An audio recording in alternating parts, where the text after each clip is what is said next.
నమస్తే welcome to Telugu one news. నేను రూపా నాదెళ్ళ. మనతో పాటు యష్ బొడ్డులూరి ఎన్ఆర్ఐ ఆయన ఉన్నారు. ఆయన పేరు చెప్తే చాలు తెలుగు రాష్ట్రాల ప్రజలకి పరిచయం చేయాల్సిన అవసరం లేదు. అమెరికాలో ఎంతో లావిష్ లైఫ్ లీడ్ చేస్తూ చాలా విలాసవంతమైన లైఫ్ స్టైల్ ఆయనకున్నా కూడా తన రాష్ట్ర ప్రజలు ఏం నష్టపోతున్నారు అని బాధపడి వాళ్ళలో చైతన్యం తీసుకొచ్చి అసలు చంద్రబాబు నాయుడు గారే సీఎం ఎందుకు కావాలి అన్న చైతన్యం ప్రజల్లో తీసుకొచ్చారు. ఆయన పార్టీ కోసం ఆయన చేసిన పోరాటం అనే చెప్పొచ్చు. ఒక రకంగా కన్న తల్లికి హెల్త్ బాగాలేదని అమెరికా నుంచి వచ్చినా కూడా అమ్మని చూడడం కన్నా ముందే పోలీస్ స్టేషన్ మెట్లెక్కించారు, ఎన్నో ఇబ్బందులు పెట్టారు, చాలా కేసులు పెట్టారు. అయినా కూడా ఆయన వెన్ను చూపలేదు, మడమ తిప్పలేదు, ఆయన ఏ రోజు తల వంచలేదు. అసలు ఆయన ధైర్యం ఏంటి, ఆయన లక్ష్యం ఏంటి, ఆయన అడిగే తెలుసుకుందాం. నమస్కారం యష్. నమస్కారం. ఎలా ఉన్నారు? బాగున్నామ్మా. సో ఫైనల్లీ ఎలక్షన్స్ అయిపోయాయి. మీరు పడ్డ కష్టానికి తగ్గ ప్రతిఫలం వస్తుంది అనుకుంటున్నారా? అంటే మీ ఎన్ఆర్ఐలే 1,00,000 మంది దాకా ఏపీ రాష్ట్రం కోసం కేవలం ఓటు వేయడానికి వచ్చారు. దీన్ని మీరు ఎలా చూస్తారు? 1,00,000 మంది పైగా విదేశాల నుంచి తెలుగుదేశం పార్టీకి ఓటేయడానికి వచ్చిన ఎన్ఆర్ఐలు ఖచ్చితంగా కుంభస్థలం కొట్టబోతున్నాం. ఈసారి అధికారం మాదే. ఖచ్చితంగా ఆంధ్రప్రదేశ్ రాష్ట్రానికి మంచి రోజులు రాబోతున్నాయి. చంద్రబాబు నాయుడు గారు ముఖ్యమంత్రి కాబోతున్నారు. చంద్రబాబు నాయుడు అనే నేను అనేది ఖచ్చితంగా త్వరలో వినబోతున్నాం అందరం కూడా. దీనికోసమే 5 కోట్ల ఆంధ్రప్రదేశ్ రాష్ట్ర ప్రజలందరూ వెయిట్ చేస్తున్నారు కూడా.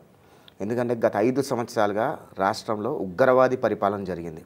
ఆంధ్రప్రదేశ్ రాష్ట్రాన్ని సమూలంగా సర్వనాశనం చేసిన జగన్మోహన్ రెడ్డికి చంపపెట్టు లాంటి సమాధానం ఆంధ్రప్రదేశ్ రాష్ట్ర ప్రజలు చెప్పబోతున్నారు. 82% పోలింగ్ ఆంధ్రప్రదేశ్ రాష్ట్ర చరిత్రలో ఎప్పుడూ జరగలేదు. ఆంధ్రప్రదేశ్ రాష్ట్రంలో ప్రజలందరూ కూడా రోడ్డు మీదకి వచ్చి ఓటేయటానికి వచ్చారు.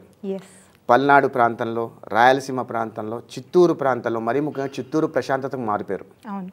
అలాంటి చిత్తూరులో కూడా వైసీపీ ఉగ్రవాదులు చేసిన మారణహోమం సృష్టించిన మారణహోమాలు ప్రజలు మర్చిపోలేదు.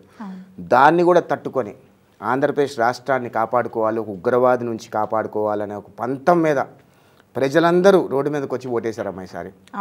ఈసారి వేసిన ఓటు, ప్రతి ఒక్క ఓటుని చంద్రబాబు నాయుడు గారిని గెలిపించేది జగన్మోహన్ రెడ్డి చంపపెట్టు కొట్టేటట్టుగా. ఆంధ్రప్రదేశ్ రాష్ట్ర ప్రజలకి ఎంత కోపం ఉంది అని చెప్పడానికి తెనాలి నియోజకవర్గంలో MLA, sitting MLA, YCP sitting ఎమ్మెల్యేని ఒక సామాన్య పౌరుడు చంప చెల్లు అనిపించాడు అంటే ప్రజలకి ఎంత కోపం ఉంది వైసీపీ మీద అనేది ప్రజలందరికీ కాదు ప్రపంచానికి చాటి చెప్పే ప్రయత్నం ఆంధ్రప్రదేశ్ రాష్ట్ర ప్రజలు చేశారు. ఈ రోజుతో జూన్ 4వ తారీఖుతో ఆంధ్రప్రదేశ్ రాష్ట్రానికి మంచి రోజులు రాబోతున్నాయి. అదేవిధంగా మే 13వ తారీఖుతో జగన్మోహన్ రెడ్డి శని వదిలిపోయింది ఆంధ్రప్రదేశ్ రాష్ట్రానికి అని ప్రజలందరూ ఫీల్ అవుతున్నారమ్మా. ముందుగా ఆయన చేసుకున్నారండి శివ, ఎమ్మెల్యే శివ. అంటే ఇప్పుడు ప్రజల అభిప్రాయానికి వదిలేయాలి. ఎలక్షన్ అనేది ఇంతవరకు చేశారు, వాళ్ళు ఎలాగో అరాచకం చేశారు. ఎలక్షన్ టైంలో కూడా వాళ్ళ ధైర్యం ఏంటి అసలు? ఆయన కొట్టారు, సామాన్యుడు తిరిగి కొట్టాడు. ఇదే విధంగా ఎలక్షన్ రిజల్ట్ కూడా ఉండబోతుందా అని మాకు అనిపిస్తుంది. అంటే ఇక్కడ ఏం జరిగిందంటేనమ్మా, ఎమ్మెల్యే అనే ప్రోటోకాల్ ఏముండదమ్మా. ఎవడైనా సరే లైన్లో నుంచోనే ఓటేయాలి. అవును. కానీ ఇక్కడ తెనాలి శివ ఏం చేశాడంటే అధికార మదంతో ఒళ్ళు బలిసి లైన్లో రాకుండా అడ్డం దారిలో వెళ్ళి ఓటేయబోతే ఒక సామాన్య పౌరుడు మీరు ఇప్పుడు ఎమ్మెల్యే కాదు లైన్లో వచ్చి ఓటు వేయండి అన్నందుకు ఎమ్మెల్యే, సిట్టింగ్ ఎమ్మెల్యే ఒక సామాన్య పౌరుడు చేసుకున్నాడు. ఆయన కూడా తిరిగి చంప మీద కొట్టాడు. ఎమ్మటే ఆయన ఒక్కడనే చేసి శివ మంది మార్బలంతో ఒక 15-20 మంది కలిసి కుళ్ళ పొడిచాడు అతను.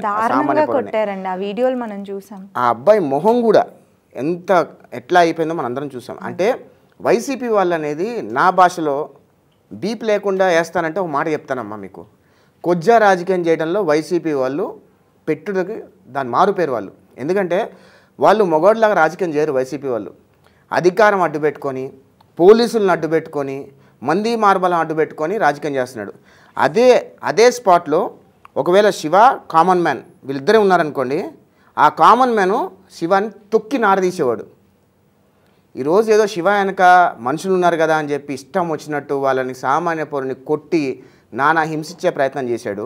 అక్కడున్న పోలింగ్ బూత్లో ఉన్న ఓటర్లందరూ కూడా అర్థమైంది వీడికి మరొకసారి ఓటేస్తే, అంటే తెనాలిలో శివగాడికి మళ్ళొకసారి ఓటు వేస్తే వీడు ఎంతకంటే దారుణంగా ప్రవర్తిస్తాడని చెప్పి తెనాలి ప్రాంత ప్రజలకు అర్థమయ్యి ఆ బూత్లో ఆ సన్నివేశం జరిగిన తర్వాత దాదాపు ఆ బూత్లో ఒక 600 మంది నుంచి ఉన్నారు లైన్లో, ఒక్కడు కూడా శివకోటేలా. అంటే ప్రజలకు కూడా వీళ్ళు చేస్తున్న అరాచకాల పట్ల ఒక క్లారిటీ ఉంది, అవగాహనకు వచ్చేసారు. తెనాలి నియోజకవర్గంలో నాదెళ్ల మనోహర్ గారు 30 నుంచి 40 వేల మెజారిటీతో హ్యాపీగా గెలుస్తారు ఆయన. శివ ఈరోజు ఓడిపోయాడు, ఈసారి ఓడిపోతాడు కదా, హీఈస్ ఎ వన్ టైం ఎమ్మెల్యే, ఇంకెప్పుడు ఎమ్మెల్యే కాలేడు ఆయన, దీంతో డన్. అదేవిధంగా ఇక్కడే కాదమ్మా, అన్ని నియోజకవర్గాల్లో కూడా అదే జరుగుతుంది. ప్రజలు ఉరికిచ్చి కొడుతున్నారు వైసీపీ వాళ్ళని. కాసు మహేష్ని ఏ రేంజ్లో ఉరికిచ్చి కొట్టించారు, వల్లభనేని వంశీని పిచ్చుకుక్కని తరిగి కొట్టారు, కొడాలి నాన్ని ఏ రేంజ్లో కొట్టారు. అంటే ఒక విషయం ఏంటంటేనమ్మా, ప్రజలు కూడా క్లారిటీగా ఉన్నారు. ఈరోజు గత 5 సంవత్సరాలుగా రాష్ట్రంలో ఉగ్రవాది పరిపాలన జరిగింది. ఈ ఉగ్రవాది పరిపాలనకి అంతమొందించాలి, ఓటు అనే ఆయుధంతో వాళ్ళకి బుద్ధి చెప్పాలి అనుకున్నారు. ఖచ్చితంగా నిన్న జరిగిన ఎలక్షన్స్లో సరైన ఓటు వేశారు. ఆ ఓటింగ్ రిజల్ట్స్ జూన్ 4వ తారీఖు రాబోతున్నాయి. ఆ రోజు వైఎస్ జగన్మోహన్ రెడ్డికి ఓటమి అనేది ఎంత భయంకరంగా ఉండబోతుంది అనేది ఆ రోజు తెలియాల్సిన అవసరంలా, ఇప్పుడే అర్థమైపోయింది జగన్మోహన్ రెడ్డి. వీళ్ళు ఎలక్షన్స్ టైంలో కూడా స్ట్రాంగ్ రూమ్స్ విషయంలో కానివ్వండి, ఈవీఎం బ్యాలెట్స్ కానివ్వండి, కార్యకర్తల మీద కానీ వాళ్ళు చేసిన దాడులు ఏ విధంగా ఉన్నాయో మనం అందరం చూస్తూనే ఉన్నాం. మరి వీటి మీద మీరు ఏమైనా రివెంజ్ తీర్చుకునే అవకాశం ఉందా మన అధికారం వచ్చిన తర్వాత? అమ్మ ఖచ్చితంగా గత 5 సంవత్సరాలుగా ఆంధ్రప్రదేశ్ రాష్ట్ర ప్రజల మీద జరిగిన దాడుల మీద, తెలుగుదేశం పార్టీ కార్యకర్తల మీద, నాయకుల మీద జరిగిన దాడుల మీద స్పష్టంగా ఒక ఎక్కువ వేస్తాను తప్పితే తగ్గించే పరిస్థితి లేదు, వెనక్కిచ్చేస్తాం, ఎటువంటి బేషజాలకు పోము. నారా లోకేష్ గారు చాలా క్లారిటీగా చెప్పారు, మనకు జరిగిన అన్యాయానికి 100 రెట్లు తిరిగి వెనక్కి ఇవ్వబోతున్నాం అని అన్నారు. ఖచ్చితంగా ఇస్తాము, దానిలో ఎటువంటి బేషజాలకు లేదు. నా వరకు నేను చెప్తానమ్మా, నా కుటుంబం మీద కానీ, నా మీద కానీ చేసిన దాడులు కానీ, ట్రోల్స్కి కానీ ఖచ్చితంగా సజ్జల భార్గవ రెడ్డి, పిల్ల సజ్జల పెద్ద సజ్జల ఇద్దరికి కూడా సరైన సమాధానం నేను చెప్తా. ప్రత్యక్షంగా మీరే సాక్ష్యం దానికి. మీ మీద జరిగిన దాడులు కానివ్వండి, కేసులు కానివ్వండి, మీ మదర్కి బాగాలేదని వస్తే అమ్మని చూడడం కన్నా ముందే జైలు స్టేషన్ మెట్లెక్కించిన పరిస్థితి, మీ మీద చాలా దాడులు జరిగాయి, చాలా కేసులు పెట్టడం కూడా. జగన్ రెడ్డి నన్ను భయపెడదాం అనుకున్నాడు, బొచ్చు కూడా పీకలేకపోయాడు నాది. నేను చెప్తున్నా, ఎయిర్పోర్ట్లో దిగిన తర్వాత అరెస్ట్ చేశాడు జగన్మోహన్ రెడ్డి. నేను గొప్పగా ఒక విషయం చెప్తానమ్మా, ఎంపీ రఘురామకృష్ణరాజు గారిని ఈ రేంజ్లో జగన్ రెడ్డి హింసించాడు కదా, మా నాయకుడు పట్టాభి గారిని, స్పోక్స్ పర్సన్ పట్టాభి గారిని ఏ రేంజ్లో హింసించారు, దేవినేని ఉమా గారిని ఏ రేంజ్లో హింసించారు, కొల్లు రవీంద్ర గారిని ఏ రేంజ్లో హింసించారు, అచ్చెన్నాయుడు గారిని ఏ రేంజ్లో హింసించారు, ఇలా చెప్పుకుంటూ పోతే దాదాపు 70 మంది Tier 1 నాయకులను హింసించాడు జగన్మోహన్ రెడ్డి. కార్యకర్తలని సరే ఎంతోమంది కార్యకర్తలను హింసించాడు. నేను ఎయిర్పోర్ట్లో దిగగానే నన్ను తీసుకెళ్ళి చంపే ప్రయత్నం చేస్తే చంద్రబాబు నాయుడు గారు, లోకేష్ గారు అడ్డుపడి నన్ను కాపాడుకునే ప్రయత్నం చేశారు. నేను అందుకే గొప్పగా చెప్తా, జగన్మోహన్ రెడ్డి నా బొచ్చు కూడా బీకలేకపోయాడు అని పదే చెప్తా. ఎందుకంటే జగన్మోహన్ రెడ్డి ఏమనుకుంటాడంటే, నా వెనక పోలీసులు ఉన్నారు, మంది మార్బలం ఉంది, నేను ఎవరినైనా చంపేయచ్చు, ఎవరినైనా ఏదైనా చేయొచ్చు అని జగన్మోహన్ రెడ్డి అనుకుంటాడు. విధి అనేది ఒకటి ఉంటుందమ్మా, దేవుడు అనేవాడు ఒకటి ఉంటాడు. జగన్మోహన్ రెడ్డి తండ్రి సామాన్య ప్రజలని, ప్రతిపక్ష నాయకుల్ని ఏ రకంగా హింసించాడు, దేవుడి మీద కూడా ఏ రకంగా నీచంగా మాట్లాడితే ఆఖరికి ముక్కలు లేకుండా, ముక్కలు కూడా ఎవడు ముక్కలు పూడ్చిపెట్టా కూడా తెలియని పరిస్థితిలో ఏం జరిగిందో మనందరం చూసాం. జగన్మోహన్ రెడ్డి కూడా చావు అంతకంటే భయంకరమైన చావు దేవుడే చూపిస్తాడు, మనం చూపించాల్సిన అవసరం లేదు. ఎందుకంటే జగన్మోహన్ రెడ్డి సామాన్య పౌరుడి దగ్గర నుంచి ఒక పెద్ద చంద్రబాబు నాయుడు గారి వరకు హింసించని వాడు అంటూ లేడమ్మా, అందరినీ హింసించాడు. దేవుడు అనేవాడు ఉంటాడు. ఖచ్చితంగా జగన్మోహన్ రెడ్డి చావు ఎంత భయంకరంగా ఉండబోతుందో జగన్మోహన్ రెడ్డి కూడా తెలుసు. కాబట్టి ఎంత తెలిసినా ఏదో రోజు ఎలాగోలా సస్తాం కదా అని చెప్పి ఇంకా విపరీతంగా మారణహోమం సృష్టించే ప్రయత్నం చేస్తున్నాడు. దేవుడు అనేవాడు ఉన్నాడు. ఖచ్చితంగా దేవుడు అనేవాడు జగన్మోహన్ రెడ్డికి సరైన సమాధానం చెప్తాడు. మేము ఎలాగో చెప్తాం, దేవుడు కూడా చూపిస్తాడు వాడికి. మిమ్మల్ని ట్రోల్ చేయటం అది వేరండి, మీ కుటుంబ సభ్యుల్ని కూడా ట్రోల్ చేసి వాళ్ళు వైసీపీ సోషల్ మీడియాలో చాలా రకాలుగా ఇబ్బందులు పెట్టారు. మరి మీరు కూడా సోషల్ మీడియా వేదికగా ఎన్నోసార్లు రివెంజ్ తీర్చుకుంటాను అని చెప్పారు. మరి చంద్రబాబు నాయుడు గారేమో ప్రజలు, ప్రజాస్వామ్యం, డెవలప్మెంట్ అంటారు. ఆయన రివెంజ్ తీర్చుకొని ఇస్తారంటారా? అమ్మాయి 2024 ఎలక్షన్ల తర్వాత తెలుగుదేశం ప్రభుత్వం ఎలా ఉండబోతుంది అనేది మీ అందరు కళ్ళకు కట్టినట్టుగా చూస్తారు. చంద్రబాబు నాయుడు గారు, లోకేష్ గారు 2 కళ్ళులాగా పనిచేస్తారు ఆంధ్రప్రదేశ్ రాష్ట్రంలో. చంద్రబాబు నాయుడు గారు డెవలప్మెంటు, అభివృద్ధి, సంక్షేమము అన్నీ యాస్టిస్గా చేస్తారు. లోకేష్ గారు కార్యకర్తలు జరిగిన అన్యాయాల పట్ల, నాయకులు జరిగిన అరాచకాల పట్ల ఆయననే స్పందిస్తారు, ఆయననే రివెంజ్ తీస్తారు. రెడ్ బుక్ అని ఒకటి చూశారు కదమ్మా. రెడ్ బుక్లో ప్రతి ఒక్క అధికారి ఎవడైతే వైసీపీకి బూట్లు నాకారు, వైసీపీకి తొత్తులుగా పనిచేశారు, వాళ్ళందరి పేర్లు ఉన్నాయి. అదేవిధంగా నాయకులు ఎవరెవరైతే గంట రాంబాబు కానీ, అరగంట అవంతిగాడు కానీ, కొడాలి నానిగాడు కానీ, వల్లభనేని వంశీగాడు కానీ, పేర్ని నానిగాడు కానీ, ఆంబోతు రాంబాబు గారు కానీ, చెవిరెడ్డి భాస్కర్ రెడ్డి గారు కానివ్వండి, వీళ్ళందరికీ కూడా సరైన సమాధానం జూన్ 4వ తారీఖు తర్వాత మేము చెప్తామమ్మా.